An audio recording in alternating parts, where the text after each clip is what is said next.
Season 1 is right around the corner. So I wanted to make a video showing you 3 different teams you could use. I get a lot of questions about what kind of team can this unit go into? How, can you help me build teams? Yada, yada, blah, blah, that kind of stuff. So I wanted to show you 3 teams. Now, before we get too deep into it, so each of these teams have 2 rules when I made them to try to keep it a little bit budget friendly, basically. One, there's only 1 5-star in each of the teams. I didn't want to do just 3 5-stars and be like, hope you have them all. So it's 1 5-star and 2 4-stars. And the second rule is that none of these teams share units. So it's not like Team 1, Mika Kalipe, Team 2, Mika Kalipe and Luke, Team 3, Mika Kalipe and, whatever, Rin. It doesn't matter, right? So all these teams, 9 different characters over the course of 3 teams. And of course, just really quick, if you don't have like one of these units, this is not to be treated as like gospel. This is like a relatively good starting point. And if there are characters that are extra synergistic, I'll point that out. But like, if you don't have Kalipe, like Magna you could put her in this team as well. If you have the other shielding chick that I can never remember the name of, Maribel, I think it is, you could use her too, right? This is not like you can only use these units, but it's like it's an idea, it's a starting point. So let's get into the first team. All right, this is the one I think people are gonna just expect going in. Basically, Mika Kalipe plus anything is a viable team.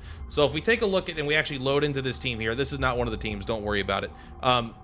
This team works so well because Mika and Kalipa are just busted. Mika is the best healer. She gives you a ton of AP, and she's able to do it without having to have an insane amount of cards, but also because of her typing here, she is able to get all of like the good neutral cards, right? She could put like the gear bags and all that. She could just fill her deck with a bunch of good neutral cards. And Kalipe is just the most busted unit probably. So Mika's the best support and like sustainer. Kalipe is one of the best damage dealers, one of the best AoE damage dealers, one of the best shielders, just an absolute all-star unit all the way through.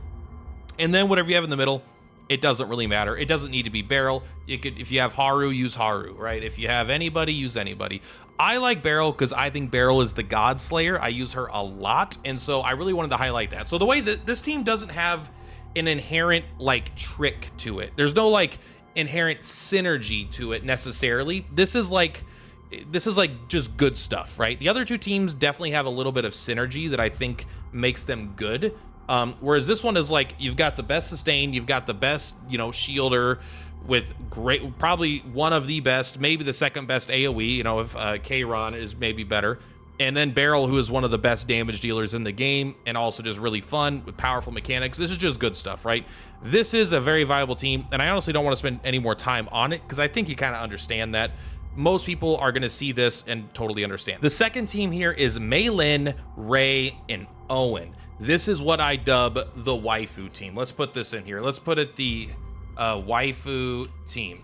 So this is basically Owen's team, right? So why these units in this combination? And why Owen? Owen is actually not here as a joke. Owen is genuinely here because I think he is good in this team. However, Owen is replaceable with Maribel as well, if you want to do that kind of thing. But I think what makes this team so good is this is one of the most offensive teams you can get. So Mei Lin and Ray, hyper synergistic. If you have one or the other, or if you have both of them and you're not using them together, you've got to. They are so good together. Ray enhances your basic attacks. She gives you a ton of morale. She gives you, even 1-cost attacks get a boost, and she's able to heal. So this is kind of an interesting team because we don't have a dedicated healer or a dedicated defense person. We have a damage buffer that also heals, and we have got an AoE attacker that also can shield. So we've got a little bit of healing, a little bit of shielding, a little bit of AoE, a little bit of buffing. And honestly, Owen could do a pretty good job at shielding as well if you build him into that. And he could also support a little bit. And then Mei Lin is basically the damage dealer. Owen does enough damage where if it's an AoE, every time he draws his wind slash or whatever, whatever it's called, he twirl. This is what he does, right? He twirls it in a circle, and it hits all the enemies for like 80%. Then he's got his big AoE hit. So he's really good at if it's a group with just like a lot of enemies. And Mei Lin is terrible at that. And so Owen can wipe out all the little guys. And then when there's just one guy, Mei Lin does the most insane single target damage in the game. There is no way anyone is as close. Maybe if you have a fully built Mei Lin and a fully built Luke, both maxed out with their max epiphanies or whatever, not epiphanies, but their maxed manifest egos, you know, they're dupes. Maybe they're pretty close. Maybe Luke could even pull ahead, but I'm skeptical because Maylin, you know, with 0 dupes is so strong. She is gonna blow it up. Ray works so good with her, and you really don't want to underestimate the healing. Like, every single round she gets to heal, as long as you have her on dupe number 2. Yeah, whenever you use an attack card, you heal for 120%. It triggers once per turn. But again, I mean, it's just so synergistic. Like, I don't want to go over each character's individual cards. I did a 30-minute video on Luke, right? I don't want this video to be 6 hours. So we are just going to kind of go through it. But basically, buffing the damage of your team, super, super strong, right? And it's especially good with the person who uses one of the most amount of attacks in the game. She uses strike, she uses unity, attack and defense to draw them back from the graveyard sometimes, or from the deck. Then she uses strike, then she uses ember kick, and then, you know, blah blah blah. They're all doing passionate weakness, bonus damage. She does it crazy. And then again, I've already done a video on Owen. Alt tab is Owen. I mean, I just said it. Owen is good. He is a semi shielder. Gale strike is good. Wind slash is good. Wind riding is pretty good if you're shielding. And honestly, even for the single target, you can make it so you give an additional hit to another character's attacks. You can make it so all their attacks have a passive chance to get an additional hit, like 30% chance. Or you can just make Owen get triple hits and he can Gale strike 3 times on a single target, or he could break armor and lower their fortitude and apply vulnerable. The fortitude is better because it lasts the whole turn. And honestly, he has really good basic attack. So this team just works really well together. It's an actual team that I really used to clear a, what is it? It was like a chaos, the zone system difficulty 8, I think is the one that I cleared it with. And it felt like a meme, but you actually just do really, really good offense. And you don't need as much tankiness because of how much damage you're able to output, because even your support characters are hitting really, really hard. And finally, the third team here is a Hugo, Tressa, and Nia team. So this is going to be the one that I think it looks kind of the weirdest, where it's like you don't have any sustain.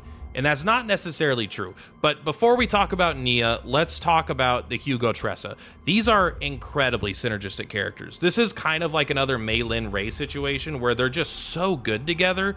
It doesn't really matter. And this is, in fact, this is a team that I have also ran several times. I haven't run it as high of a difficulty as my other 2 teams because I haven't used Hugo in a while. Mostly because I've just been using Beryl and Owen because it's kind of fun to meme. But Hugo and Tressa work really good together. So the core of the team is Hugo is going to turn 1 use his skill. He uses his upgrade, and when he has that upgrade, every time anyone uses a skill, he is going to get a stack of his Commence the Hunt, which lets him do extra attacks.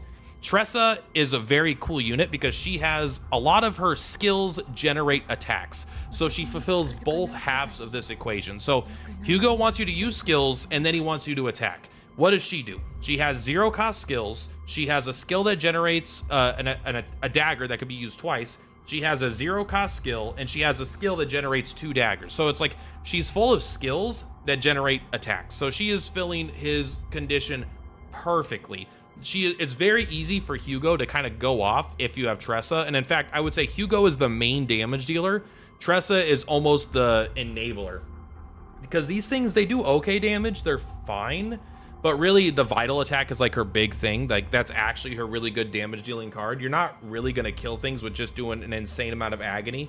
At least at this stage, I tried. It just doesn't. Don't try to scale it into the moon. It just doesn't work that well. But Hugo can do an insane amount of damage, and she just works so perfectly with him that it is awesome. And she also, it may not be clear, but she does have a small sub theme of healing here, right? She has 1 healing card here, which isn't great, but she does have the Shadow Reload, which heals.